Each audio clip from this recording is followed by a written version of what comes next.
Hello everyone. তো আজ যে নতুন ড্রামাটা আমি এক্সপ্লেন করতে যাচ্ছি, এতে আমাদের ফিমেল লিডের নাম চামুহি অ্যান্ড সে একজন খুবই সাকসেসফুল সেলিব্রিটি।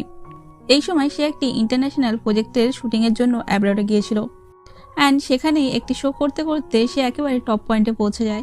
অনেক বেশি এনার্জি খরচ হওয়ার পর সেখানে তার হিরোর সঙ্গে কিছু ইন্টারাকশন করার কথা ছিল। এখানেই আমাদের স্টুডিও সিন দেখানো হয়, যেখানে তার ট্রান্সলেটার বসেছিল। আর এই ট্রান্সলেটারই আমাদের ড্রামার হিরো, যার নাম হুজন। কারণ এটা ছিল একটা ইন্টারন্যাশনাল প্রজেক্ট, তাই এতে ডিফারেন্ট ল্যাঙ্গুয়েজ ব্যবহার করতে হতো। সেই জন্য সবসময় তার ট্রান্সলেটার হুজন তার সঙ্গে কানেক্টেড থাকতো। আজও ঠিক এমনটাই হচ্ছিল। আসলে এই প্রজেক্টটা ছিল একটা জাপানিজ হিরোর সঙ্গে, যার নাম কুরোসাওয়া। তার সঙ্গে সে পুরনো প্রজেক্টের শ্যুট শেষ করে ফেলেছিল, কিন্তু আজ এন্ডিংয়ের সময় তাদের দুজনের মধ্যে একটু ইন্টারাকশন ছিল এবং একটি শো চলছিল। এখানে হিরো বলতে শুরু করে যে আজ এখানকার দৃশ্যটা খুবই সুন্দর লাগছে। ট্রান্সলেটার সবকিছু ট্রান্সলেট করছিল এবং ট্রান্সলেটার ছিল অসাধারণ। মনে হচ্ছিল যেন সে শুধু শব্দই নয়, ইমোশনও একসাথে ট্রান্সলেট করতে পারে। কিন্তু কথা বলতে বলতে হিরো একটু বেশিই বলে ফেলে এবং কুরোসাওয়া তাকে বলে দেয় যে এই সিন আমি অনেকবার দেখেছি, কিন্তু আজ এটা আরও সুন্দর লাগছে কারণ এই সিনারিতে তুমি আছো। আর এরপরে সে সরাসরি বলে দেয় আমি তোমাকে ভালোবাসি, আমার তোমাকে খুবই পছন্দ। এই সময় চামুহি অপেক্ষা করছিল যে তার ট্রান্সলেটার তাকে কিছু বলবে। সামনে দাঁড়ানো ছেলেটা কি বলছে, কিন্তু সে কিছুই বলে না, যেন সে ফ্রিজ হয়ে গেছে। সে বুঝে উঠতে পারছিল না হিরোর কনফেশনটা তাকে বলবে কিনা। হয়তো সে মনে মনে নিজেও চামুহিকে পছন্দ করত, কিন্তু শেষে যখন সবাই তার দিকে তাকিয়েছিল তখন তাকে বলতেই হয়। সে বলে, মিস চামুহি, উনি আপনার কাছে নিজের ভালোবাসার কথা কনফেস করছেন। এটা শুনে চামুহিও একেবারে অবাক হয়ে যায় অ্যান্ড ঠিক এই শকিং সিচুয়েশনের সঙ্গে সিনটা শিফট করে যায়। আমাদের একটি ফ্ল্যাশব্যাক দেখানো হয়, 1 বছর পেছনে নিয়ে যাওয়া হয়। এটা সেই সময় যখন হুজুন চামুহির জন্য কাজই করতো না, বরং সে কখনো তার সঙ্গে দেখাও করেনি। সে তখন এক নোবেল রাইটারের সঙ্গে তার ইন্টারপ্রেটার হিসাবে একটা কনফারেন্সে বসেছিল। সে খুব ভালোভাবে তার জন্য ট্রান্সলেশন করছিল অ্যান্ড শেষে রাইটার তাকে থ্যাংক ইউ বলে অ্যান্ড একটা গিফটও দেয়। সে বলে আমি অনেক ব্লান্ডার করে ফেলি। আসলে সে খুব বেশি ড্রিঙ্ক করতো, নিজের হুঁশ নিজেই হারিয়ে ফেলতো, ভুলভাল কথা বলে দিত। কিন্তু ট্রান্সলেট করার সময় হুজুন এত সুন্দরভাবে সব সামলাতো যে তাকে ছাড়া আর কোনো ট্রান্সলেটারই তার পছন্দ ছিল না। এখন তার কাজ শেষ হয়ে গেছিল। এরপর সে একা একা ঘুরতে যায়, যেটা ছিল একটা রেস্টুরেন্ট। এই গলিটা ছিল খুবই পুরনো অ্যান্ড ট্রেডিশনাল স্টাইলের। আর ঠিক সেই সময় চামুহিও জাপানে পৌঁছেছিল। তখন সে ছিল একজন স্ট্রাগলিং অ্যাক্ট্রেস। সেলিব্রিটি বলা ঠিক হবে না, কারণ কেউই তাকে চিনত না। এখানে যখন হুজুন ট্রেনে জার্নি করছিল তখন সেই ট্রেনেই চামুহিও বসেছিল। এখানে হুজুনের কিছু পুরনো স্মৃতি ফিরে আসে। সে একটা মেয়েকে মনে করছিল, দেখে মনে হচ্ছিল যে এটা তার ফার্স্ট লাভ। সে ভাবতে থাকে এই ট্রেনেই তার প্রথম প্রেমের সঙ্গে প্রথম দেখা হয়েছিল। অন্যদিকে চামুহি তখন হার্ট ব্রোকেন ছিল। সে এখানে এসেছিল কিছু করার জন্য, কারো থেকে বদলা নেওয়ার জন্য। সে একটি পোস্ট পড়তে পড়তে রেস্টুরেন্টে পৌঁছে যায়। এটাই ছিল তার ডেস্টিনেশন।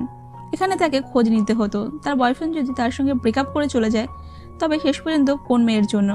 সে তাকে গিয়ে দেখতে চেয়েছিল। সে খবর পেয়েছিল যে তার বয়ফ্রেন্ড এখানে কাজ করা এক শেফের কারণে তার সঙ্গে ব্রেকআপ করেছে।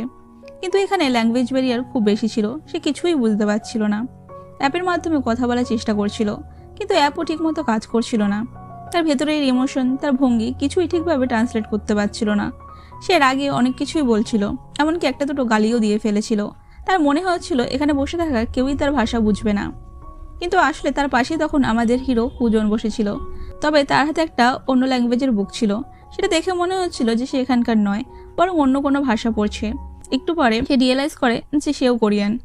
সে তার সঙ্গে ঝগড়া শুরু করে দেয় অ্যান্ড বলে, তুমি ইচ্ছে করে অন্য ভাষা পড়ার নাটক করছিলে, কারণ তুমি আমার কথা শুনতে চাইছিলে, তাই না? খুব মজা লাগছে না আমার দুঃখের সব গল্প শুনতে? এমন সময় সেখানে এক বাচ্চার শরীর খারাপ হয়ে যায়, যে ট্যুরিস্ট হিসেবে তার ফ্যামিলির সঙ্গে এসেছিল। তারা সেই জায়গার ভাষা জানতো না, তারা ছিল ইটালিয়ান। হুজুন তাদের জন্য ট্রান্সলেশন করে অ্যান্ড এমার্জেন্সি সিচুয়েশনে বাচ্চাটাকে অ্যাম্বুলেন্স পর্যন্ত পৌঁছে দেয়। সে পুরোপুরি তাদের হেল্প করে। যাওয়ার সময় সে তার জিনিসপত্র চামুহির কাছেই রেখে যায়। অ্যাম্বুলেন্সের কাছেই সে বাচ্চাটার মাকে নিজের নাম্বার দিয়ে দেয়, যে ইন ফিউচার যদি ট্রান্সলেটারের দরকার হয় তবে তাকে কল করতে। যখন সে ফিরে আসে তখন বাইরে দাঁড়িয়ে থাকা চামুহিও তার জন্য অপেক্ষা করছিল। সে তাকে সরাসরি বলে যে আমি তোমাকে ভুল বুঝেছিলাম অ্যান্ড বলে তুমি কি আমার জন্য ট্রান্সলেশন করবে? আমার সিচুয়েশনও খুব ডিফিকাল্ট হয়ে গেছে। সে বলে করব, কিন্তু গালি দিতে পারবো না। সে বলে ওকে অ্যান্ড তারা ভেতরে যায়। এখানে এসে তারা বুঝতে পারে যে মেয়েটাকে সে লাভার ভেবেছিল আসলে সে নয়, ভেতর থেকে আরেকজন শেফ বেরিয়ে আসে। শুধু তাই নয়, সেই শেফ ছিল প্রেগনেন্ট। এটা দেখে তার মাথা ঘুরে যায়, কারণ তার বয়ফ্রেন্ড তো 3 মাস আগে ব্রেকআপ করেছে, আর এই মেয়ে 6 মাসের প্রেগনেন্ট। এর মানে শুধু ব্রেকআপই নয়, তার সঙ্গে চিটও করেছিল।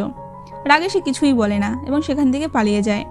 তখন সেই লেডি হুজুনকে জানায় সে আসলে তার ফার্স্ট লাভ, কিন্তু এই বাচ্চাটা তার নয়, বরং তার এক্স হাজবেন্ডের, যার সঙ্গে তার ডিভোর্স হয়ে গেছে।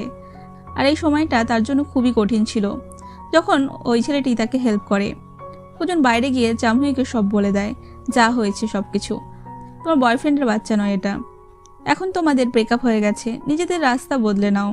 এর পেছনে পড়ে থাকলে তোমারই কষ্ট হবে, সবকিছু ছেড়ে দাও। ওরা দুজন একে অপরকে ভালোবাসে, অ্যান্ড ওই ছেলেটা তার কেয়ারও করে। এতে জামহিও রেগে যায় অ্যান্ড বলে, আমি এত দূর এখানে ঘুরে বেড়াচ্ছি, ল্যাঙ্গুয়েজ ব্যারিয়ার সহ্য করছি, এটা কি ভালোবাসা নয়? আমার ভালোবাসা তোমার চোখে পড়ছে না? আর ওদের ভালোবাসায় ভালোবাসা মনে হচ্ছে?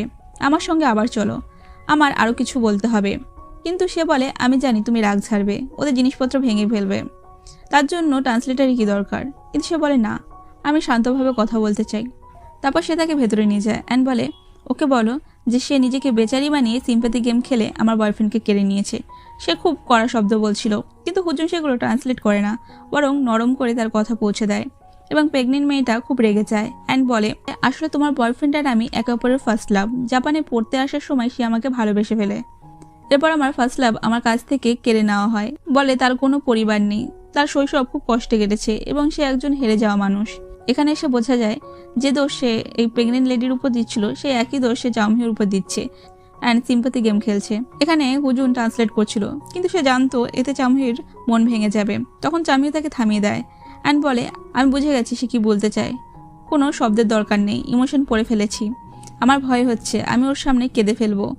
হুজুন তখন তাকে নিজের কাঁধে জড়িয়ে নেয় এবং জামহিও পিছনে দাঁড়িয়ে চোখের জল ফেলতে থাকে। সে প্রেগনেন্ট লেডিটাকে বলে, সে তো শুধু আপনার সঙ্গে কিছু কথা বলতে এসেছিল, এমনকি আপনার জন্য আস্তে আস্তে একটা গিফট এনেছিল, আর আপনি ওর সঙ্গে এত রুট ব্যবহার করছিলেন, আপনার লজ্জা হওয়া উচিত। এটা সেই গিফটই ছিল যেটা ওই অথার তাকে দিয়েছিল, সে সেটা অন্য কাউকে দিয়ে দিয়েছিল। এরপর তারা সেখান থেকে বেরিয়ে যায়। জামিও তাকে জিজ্ঞেস করে, গিফটটা কি খুব এক্সপেন্সিভ ছিল? আমি টাকা দিয়ে দেবো, তুমি আমার মান বাঁচালে, থ্যাংক ইউ। কিন্তু সে বলে, কোনো দরকার নেই। তারপর তারা নিজেদের মতো চলে যায়। একটু দূর যাওয়ার পর জামির পকেটে ফোন বেজে ওঠে, যেটা তার নয় বরং হুজনের ছিল, যা তার জিনিসের সঙ্গে পকেটেই থেকে গিয়েছিল। সে ফিরিয়ে দিতে ভুলে গিয়েছিল। সে দৌড়ে ফিরে আসে, তাকে থামায় অ্যান্ড ফোনটা দেয়। আসলে কলটা ছিল সেই ইটালিয়ান লেডি যার বাচ্চার জীবন সে বাঁচিয়েছিল। সে জানায় যে এখন বাচ্চাটি ভালো আছে এবং তাকে থ্যাঙ্কসও বলে। থ্যাংক ইউ হিসাবে সে একটা গিফট অ্যাকসেপ্ট করতে বলে। তাদের রেস্টুরেন্টের বুকিং ছিল, সব অলরেডি পেড। সে বলে, তুমি ডিনার করে এসো, তোমার সঙ্গে কেউ থাকলে তাকেও নিয়ে যেতে পারো। হুজুন তখন জামিউকে বলে, তুমি কি আমার সঙ্গে ডিনারে যাবে? এটা একদম ফ্রি। জামিউ এটা অ্যাকসেপ্ট করে নেয়। সে ভাবে ডিনারে তো এখন সময় আছে, এর থেকে ভালো একটু ঘুরে আসা যাক। এরপর তারা দুজন ঘুরতে বের হয়। জামিউ তাকে নিজের কথা বলে, আমি একজন অ্যাক্ট্রেস, অনেক প্রজেক্টে কাজ করেছি, কিন্তু সব ফেমাস মুভি বা ড্রামা তার ক্যারেক্টার ছিল মাত্র কয়েক সেকেন্ডের, তাই কেউই তাকে চিনত না। সে আরও বলেছে, আমার ইনস্টায় 10,000 ফলোয়ার হতে আর একটা বাকি, তুমি কি আমাকে ফলো করবে? ঘুরতে ঘুরতে তারা সমুদ্রের পাশে খুব সুন্দর একটা দৃশ্য দেখে। সে জিজ্ঞেস করে, তুমি কি আগেও এখানে এসেছিলে? সে বলে, হ্যাঁ, অনেকবার। তখন তার মনে হয় এরও একটা লাভ স্টোরি আছে। সে বলে, তুমি চাইলে আমার সঙ্গে শেয়ার করতে পারো। কিন্তু সে বলে, অচেনা মানুষের সঙ্গে পার্সোনাল কথা কেন শেয়ার করব? সে বলে, অচেনাদের সঙ্গেই তো শেয়ার করার মজা, আমি আর তুমি আর কখনোই দেখা করব না, তাই তুমি আমার সামনে বলতেই পারো। তখন সেও বলে, একটা মেয়ে ছিল, কিন্তু সে গিফট হিসাবে পুরো একটা আইল্যান্ড চেয়েছিল। আজ তার বার্থডে, তাই আমি এখানে এসেছি। কিন্তু সে কোথায়? সে বলে, সে তার বার্থডে সবসময় অন্য কারোর সঙ্গে পালন করে। এদিকে তারা রেস্টুরেন্ট খুঁজতে থাকে, কিন্তু লোকেশন ঠিক মতো বুঝতে পারছিল না। এমন সময় তাদের মাঝে একটা ব্যারিকেড পড়ে যায়। তখনই হুজুনের একটা খুব গুরুত্বপূর্ণ কল আসে। তাকে একজন মানুষকে খুঁজতে যেতে হতো, যে ঠিক সেই জায়গাতেই ছিল যেখান থেকে তারা ঘুরে এসেছিল। সে বাইরে দাঁড়িয়ে থাকা জামহিকে বলে, তুমি সামনে একাই চলে যাও, ডিনার করো, এনজয় করো, আমি যাচ্ছি। সে আইল্যান্ডের কাছে সে মেয়েটি ছিল যার বার্থডে পালন করতে সে এসেছিল। জামি বলে, যাও, এটাই তোমার শেষ সুযোগ, এটা মিস করো না, যাও। ট্রেন চলে আসে। ট্রেনটা যাওয়ার পর হুজুন সেখানে ছিল না। তার চলে যাওয়ার পর জামিও একটু আফসোস হয়, আমি কেন ওর নাম্বার নিলাম না? সে কি আমার ইনস্টা ফলো করবে? হয়তো সত্যি এটা আমাদের শেষ দেখা ছিল। সে একদম অচেনা হয়েই থেকে যাবে। এরপর সে নিজের দেশে ফিরে আসে। ছোট বাজেটের একটা সাধারণ মুভিতে সে হিরোইনের রোল পায় এবং সে খুব খুশি হয়, সেটা অ্যাকসেপ্ট করে। প্রথমবার সে মেন লিড হতে যাচ্ছিল, কিন্তু এটা ছিল একটা হরার মুভি যেখানে তার ক্যারেক্টারের নাম ছিল ডোরামি। কিন্তু বাজেটের সমস্যা ছিল, তাই স্টান্ট ওম্যান চলে গিয়েছিল। সে নিজের লিড রোলের সঙ্গে কম্প্রোমাইজ করতে পারেনি, তাই নিজেই স্টান্ট নেওয়ার সিদ্ধান্ত নেয়। সবকিছু ভালোই চলছিল, সবাই বলছিল তাড়াতাড়ি কমপ্লিট করো, একটু পরে ফায়ারওয়ার্কস হবে।